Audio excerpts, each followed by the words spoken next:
Panibagong araw, panibagong vlog na naman tayo mga kabutingting.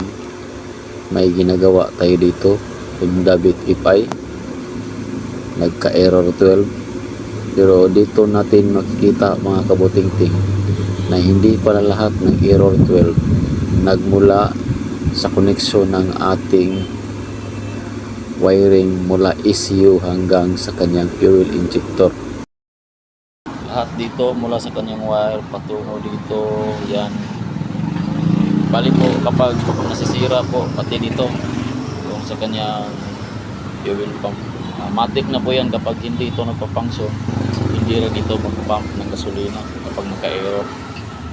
So ang problema nito, kapag hindi gumagana yung ating injector at saka yung ating fuel pump, kasali na rin yan sa error 12 yung ating makina sa ating Honda Beat. So bali yung unang gagawin natin, gagamit muna tayo ng test light gaya niyan, yung mga fuse. Check muna natin kung may kuryente bang pumapasok. Yang 5 ampere meron naman, goods. Yung 25 ampere goods rin. Yan, umiilaw siya, so goods yung ating mga fuse.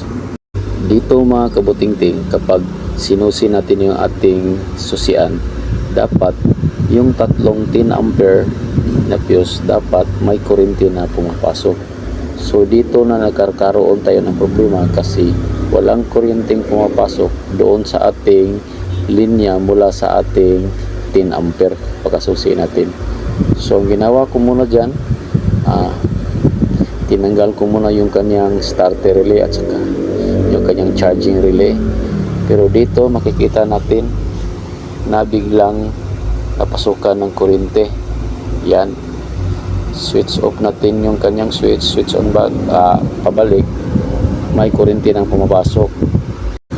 Di kagaya kanina na kapag nakabaon yung ating relay sa kanyang socket, biglang nawawala yung kuryente. So ang naging problema natin dito mga kabutingting, may short sa kuryente, kaya nagkakaroon din ng error 12 yung ating motor kasi nakukulangan siya sa supply ng kuryente. O makikita nyo na pinasok natin yung ating relay, pero pagka switch on natin walang kuryente. Binunot natin uli, tapos yan, may kuryente nang pumapasok. Isa rin ito sa problema natin. Ito yung pinaka problema, kaya pala nagkakaroon ito ng error 12. So ang susunod na gagawin natin, pupunta tayo sa ating ignition switch para ma-check natin kung may kuryente bang pumapasok sa ating nangyari nito, yung contact point sa ilalim na ating ignition switch sira na, naglulusin na siya, ayaw na mag-contact talaga. Meron na siyang kunting lost contact. So kinakailangan natin, ito yung ECC wire galing sa ating ECU, dapat pag-on natin itong tatlong wire nito na pasukan ito ng kuryente. So kailangan natin, binalatan ko na yan. So ito yung pain niya sa kabila, jumper natin dito. Yan, ayan, yan, yan. Jumper natin dyan.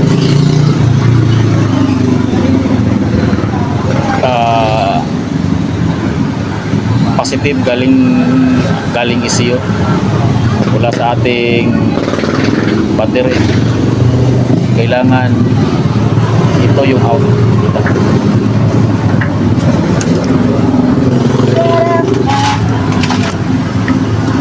Off na natin siya,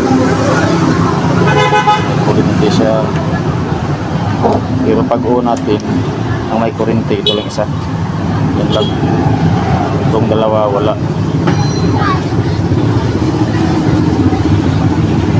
Minsan may kuryente, so nagkakaroon ng lost contact sa ilalim. So ang gagawin natin dito,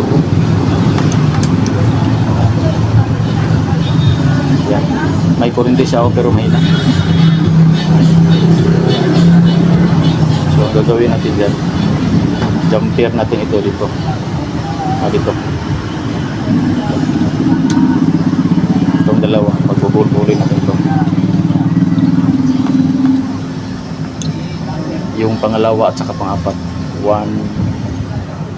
2 3 4, number 2 at saka number 4 yung bubuhuli natin para solve yung problema natin. So ito, napagbuhol natin yung dalawa.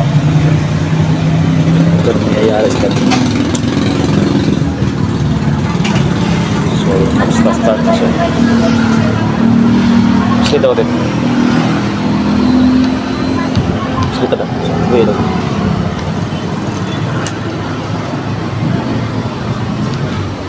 Nangyari. Really? Ito. Hindi natin nalagay yun. Sa pag-start, nalagay.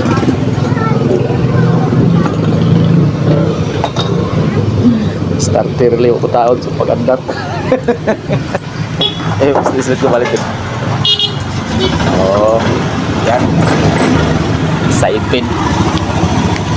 Wala namang problema kasi yung kuryente galing naman ito ECU. So regulated na kuryente yan.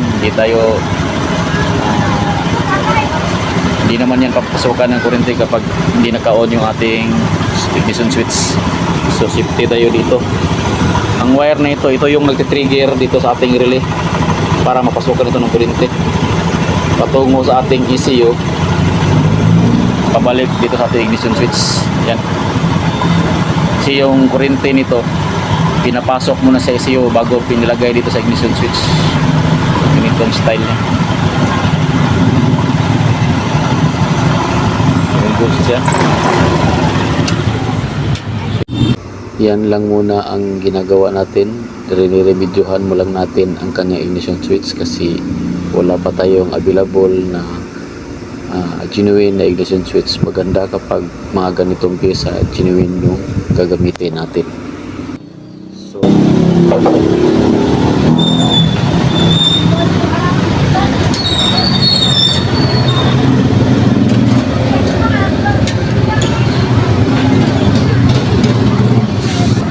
kasi hindi na napasukan ng kuryente yung ating injector at saka yung ating fuel pump. Hanggang dito na lang po ang ating video. Maraming salamat po at sana may natutunan kayo.